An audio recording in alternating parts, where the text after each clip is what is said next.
मैं एक्चुअली इब्राहिम अलैहिस्सलाम की स्टोरी के ऊपर वहाँ पे जो जितने भी जो भी लिखा हुआ है उसमें मैं मेरा क्या कंप्लेन है उसी के ऊपर मैं वीडियो एक्चुअली अपलोड करना चाहता था। लेकिन हुआ क्या, मैं ढूंढते ये फैज़ भाई कोई है, ये फैज़ साहब, तो वहाँ पे बेंगलोर उनकी वीडियो आप देखिए, ये इन्हीं के ऊपर ये क्या कह रहे हैं, पहले इनको सुनिए, फिर मैं इसके बाद आपको मेरी व्यू मैं आपको सुनाता हूँ, ठीक है। तो छोड़िए, बच्चे तक कहते हैं ये बात। छोटे छोटे बच्चों को देखिए आप, ये जोक तो सबको मालूम होगा। एक कश्ती में 3 लोग सवार थे। एक वो था जो 1 रब को मानने वाला था, एक वो जो था जो 3 रब को मानने वाला था, और एक वो जो तो सैकड़ों रब को मानता था। कश्ती डूबने लगी, सैकड़ों रब के मानने वाले ने आवाज दी, हे फला हे फला हे फला, ये आया वो आया वो आया। सब बोले भाई हम नहीं बचा सकते, तुमने इसको भी आवाज दे दी, इसको भी आवाज, जाओ डूब जाओ। 3 को मानने वाले ने आवाज दी, तीनों आ गए और वो डूब गया, कि तो तीनों में झगड़ा हो गया। फिर 1 को मानने वाले ने आवाज दी तो उसके रब ने आकर उसको बचा लिया। इतना तो बच्चे भी जानते हैं।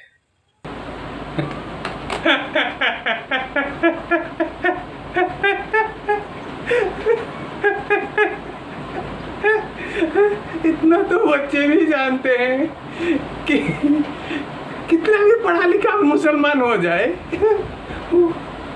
वो मदरसा ये रहता ही रहता है। इतना हिंदुस्तान का हर बच्चा जानता है, हर मुसलमान अपने दिमाग का खतना कर चुका है। ये जो स्टोरी सुने, मतलब वो जो भी वो जोक सुने, तो उसी को हम एनालिसिस करते हैं, देखते हैं उससे निकलता क्या है। ठीक है, सबसे पहले एक ये बहुत सारे रब को मानता था, बहुत सारों को बुलाया, ठीक है।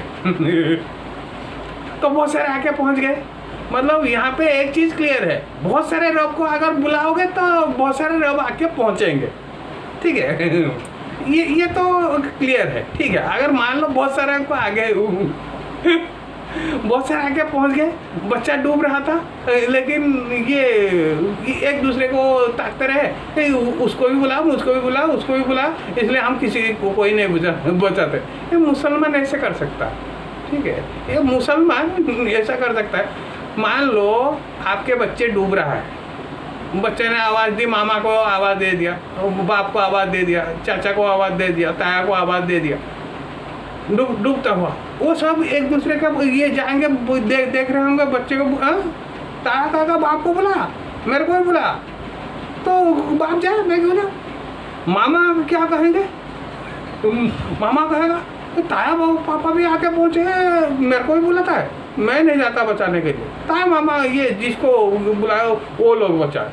मुसलमान में ऐसा होता है, हिंदुओं में ऐसा नहीं होता। अगर बच्चे ने आवाज़ दी, कोई भी किसी को भी, कोई तीसरा अनजान आदमी को भी, ये मुझे बचाओ मैं डूब रहा हूँ, कोई आवाज़ भी दे दिया ना, हिंदू फटाक से छलांग लगा देगा। वो किसको बुला रहा है, मेरे को बुलाए चाहे ना बुलाए, मैं अगर देख रहा हूँ उसकी जान को खतरा है, मैं तुरंत जब लगा दूंगा। इससे कहते हैं मदरसा छाप मेंटेलिटी, मदरसा छाप, मतलब जिसका दिमाग खतरा हो चुका है। फिर ये दूसरा क्या हुआ, दूसरा कौन आया, 3 रब, जो 3 रब वाले बच्चे को बुलाया, ठीक है। 3 जो बच्चा है 3 रब को पुकारता है, 3 रब आके पहुंचे, एक दूसरे को, ये तेरे को बुलाया तू पहले जा, इसको बुलाया तू पहले जा, ये ऐसे आपस में ये गुत्थम गुत्था करते रहे, तो वो डूब गया। मतलब 3 रब को भी अगर आप बुलाओगे, 3 रब आके पहुंचेंगे। ये जितने रब को बुलाओगे सब आके पहुंचेंगे, एक रब को भी बुलाओगे तब भी आके पहुंचेंगे। ये इन्हीं की बातों से ही लग रहा है, ठीक है। ये ऐसे रहा, बच्चा डूब गया, ये बच्चा भी जानता है। भाई ये मान लो एक बच्चा अपनी माँ को बुलाया, बाप को बुलाया और ताया को बुलाया, 3 जाके पहुँचे, और क्या माँ क्या बोलेगी, मेरा ये अगर मुसलमान माँ होगी, मेरे ये उसके बाप को भी बुला, ताया को भी बुला, ये दोनों ये जाए ये बचाने के लिए, मैं क्यों जाऊँगी, खुद की बच्चा आ गया। अगर बाप देखा माँ को भी बुला रहा है, ताया को भी बुला रहा है, मुझे भी बुला रहा है, हाँ? माँ को भी बुला रहा है, मुसलमान नहीं सोचेगा, हाँ? माँ को भी बुला रहा है, ताया को भी बुला रहा है, तो मैं नहीं जाता, वो दोनों जाए।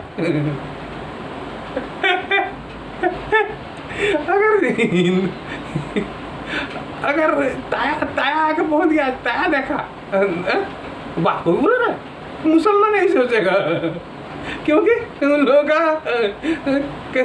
क्या हुआ, दिमाग का गंदा। वो क्या कहेगा इस दुनिया में, इंडिया में बच्चा जानता है मुसलमान अपने दिमाग का खतना कर चुके हैं, तो क्या बोलेगा, ये बोला बाप को भी बुलाता है, माँ को भी बुलाता है, मुझे भी बुलाता है, मैं नहीं जाता, वो बच्चा डूब के मर जाए।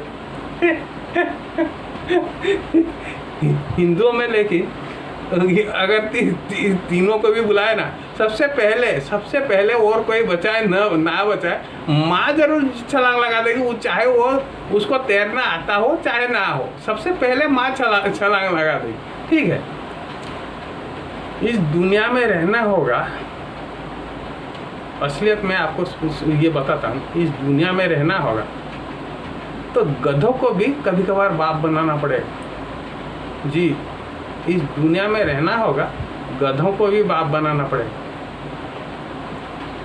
तो आप एक रब को ये पुकारो, 100 रब को पुकारो, ये दुनिया में हर तीसरा आदमी एक रब है, ये मान के चलो। अगर उसके पास तो आपका काम पड़ेगा, आप छोड़ के नहीं रह सकते हो क्या। मान लो प्लम्बर हो गया, आप बुलाए, मान लो ये हो गया, तो वो आएगा, उन लोगों के साथ आपको एडजस्ट करके चलना होगा। तो प्लम्बर आपको ऑफिस जाना है 8 बजे, ठीक है, प्लम्बर कहा था आप आके, ये वो 7:30 बजे पहुंच जाएगा, 10-15 मिनट काम होगा, वो करके निकल जाएगा। लेकिन मान लो वो देरी हो गया, तो आपको वहीं पे उसको, हाँ जी मेरा तो काम रुका हुआ है, अगर ये आके मेरा काम नहीं करेगा, कल मेरा लेटरिन बंद, तो आपको मजबूरन क्या करना पड़ेगा, आप अंदर जितना मर्जी गुस्सा हो जाओ, उसको वेट करना पड़ेगा। वो 8:15 को आए, 8:30 को आए, 9 बजे आए, आप उसको, भाई मेरा काम अटका हुआ है, आके मेरा करके जा, नहीं तो मुझे तकलीफ हो रही है, मतलब नहाने को, ये खाना पीना, मेरा तो नल टूट, ये पानी का कनेक्शन टूटा हुआ है, तू कैसे भी आके करके जा। बाप बनाना पड़ता है गधों को, इस दुनिया में रहना हो तो। इसीलिए इस दुनिया में अगर रहना हो, सबके साथ एडजस्टमेंट करके आपको चलना पड़ेगा, सबके साथ एडजस्टमेंट करके चलना पड़ेगा। कहीं कोई भी डिपार्टमेंट चले जाओ, सबके साथ एडजस्टमेंट करके आपको चलना पड़ेगा।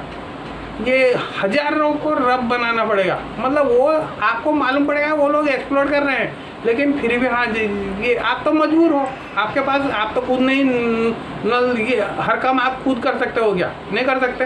लोगों के ऊपर आपको डिपेंडेंसी लाना पड़ेगा। लोग मतलब वो तो आपके गुलाम नहीं है, आप बोल दोगे वो आके ये करेगा।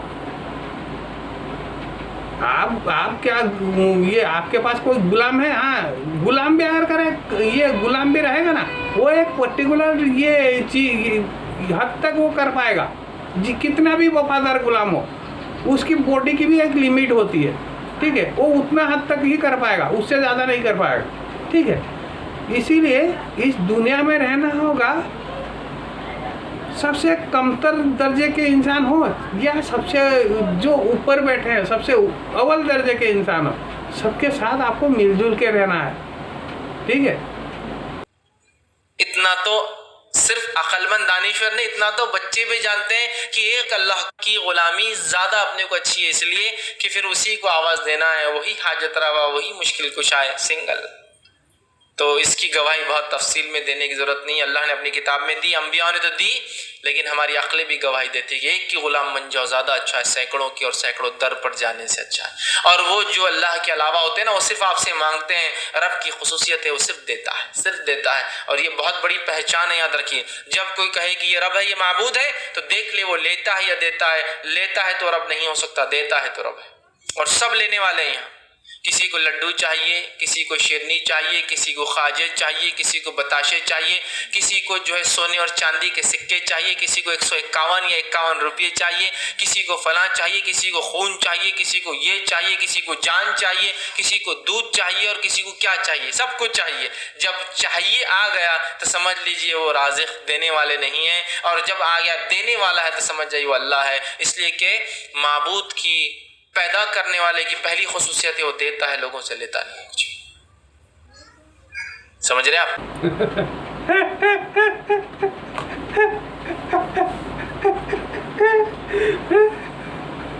अल्लाह कुछ नहीं लेता, अल्लाह पैदा करने वाला है, वो कुछ नहीं लेता।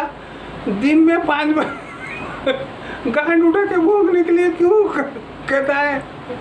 क्यों कहता है? ये तो जो बूथ लेते हैं, क्या लेते हैं? 151 रुपये लड्डू लेते हैं, दूध लेते हैं, बूथ लेते हैं, बूथ मांग रहे हैं। बूथ तो कहीं किसी जगह तो लिखा नहीं है आपको ये सब देना है। लेकिन अल्लाह वहाँ पे तो लिखा हुआ है आपको 5 बार नमाज पढ़ना है, ये क्या अल्लाह अकबर ये 5 बार करना है और फलाना फलाना करना है, ये एक अल्लाह एक अलग वो तो मांगता है आपके पास से। जो मैं बूथ ये जो हम ये जिसकी पूजा करते हैं, आप जिसको इबादत कहते हो, हम जिसकी पूजा करते हैं, वो कुछ नहीं मांगते, वो कुछ नहीं मांगते। हम अपनी तरफ से देते हैं, हम अपनी तरफ से देते हैं, दूध देते हैं, ये क्या देते हैं और क्या देते हैं? 151 रुपये देते हैं और क्या देते हैं? नहीं, आप बोल दो कभी बूथ ने आपको अगर ये कहा हो मेरे को 151 रुपये दे, मेरे को खून दे, मेरे को दूध दे, मेरे को दही दे, मेरे को चावल दे, कहा हो, मेरे को नहीं मालूम। अगर मुसलमानों को कहा हो, हम तो पूजा करते हैं, हमको तो बूथ कभी नहीं कहता हमें ये फलाना ढमकाना दो, नहीं कहता, हम देते हैं। आप पूछो हम क्यों देते हैं? ये जो देते हैं लोगों को दिखाने के लिए, ये है हलाल खाना। बूथ कोई खाता नहीं, खाते हम हैं, देखते लोग हैं, ठीक है। हम ये बूथों के सामने वो खाना रखते हैं ताकि लोग देख के सीख सके कि ये है हलाल खाना। और जो ये बाहर जो ये और लोग जो भी खाना बूथ के सामने रखा जाता है वो होता है हलाल खाना।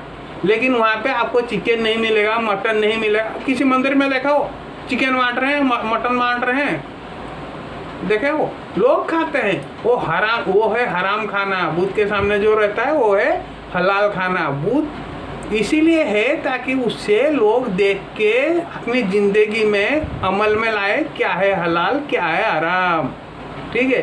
बूथ कुछ नहीं मांगता। नहीं, अगर मुसलमान को मांगता होगा, मेरे को नहीं मालूम, हम तो हिंदू, हम पूजा करते हैं, हमें तो कुछ नहीं मांगते। हम अपनी मर्जी से ये सब लेके उसके सामने रखते हैं ताकि जो लोग आ रहे हैं, हम पंडित लोग लेके रखते हैं ताकि जो जनरल पब्लिक आ रहा है उनको समझ में आए ये है हलाल खाना, यही हमें ज़िंदगी में खाना चाहिए। बाकी जो मांस मछली मीट ये सब है हराम खाना, इसको हमें नहीं खाना चाहिए।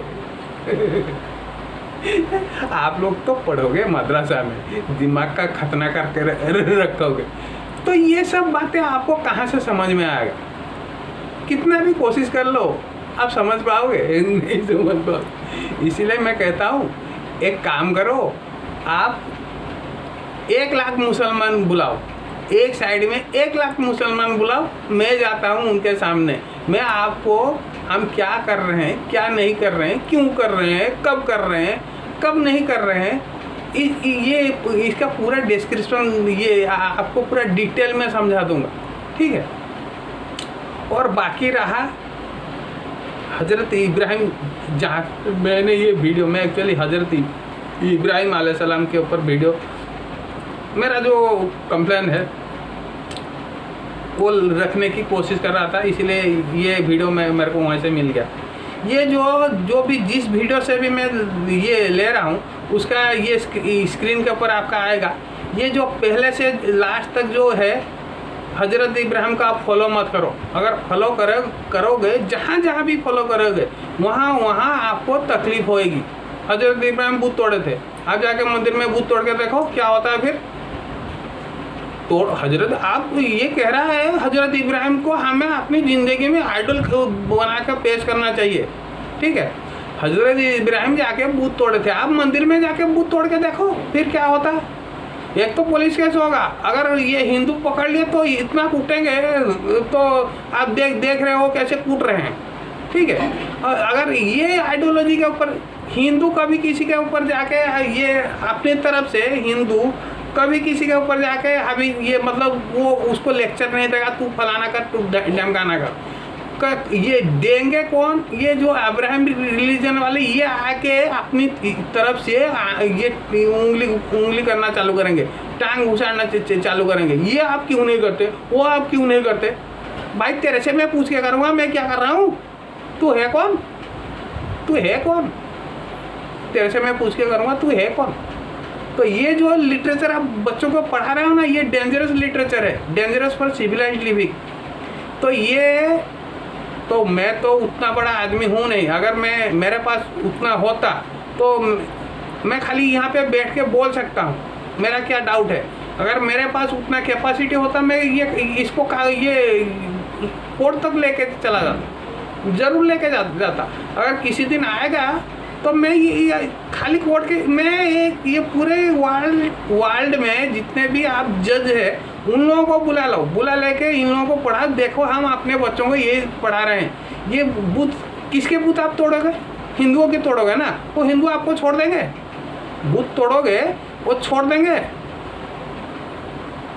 आप बुत तोड़ोगे वो छोड़ देंगे। और इब्राहिम अलैहिस्सलाम कोई नबी नहीं थे, ये भी मैं इसके बाद इब्राहिम अलैहिस्सलाम कहाँ आप ही के चैनल से मैं उठाऊंगा, ये उठा चुका हूँ वीडियो, उसी पे मैं अपना डाउट क्लियर करूँगा। मतलब मेरा जो कंसर्न है मैं आपके सामने रखूँगा और दिखाऊँगा वो कितना बड़ा मदरसा छाप आदमी था, ठीक है। कल आओ, कल मिलते हैं। आज के लिए जय श्री राम।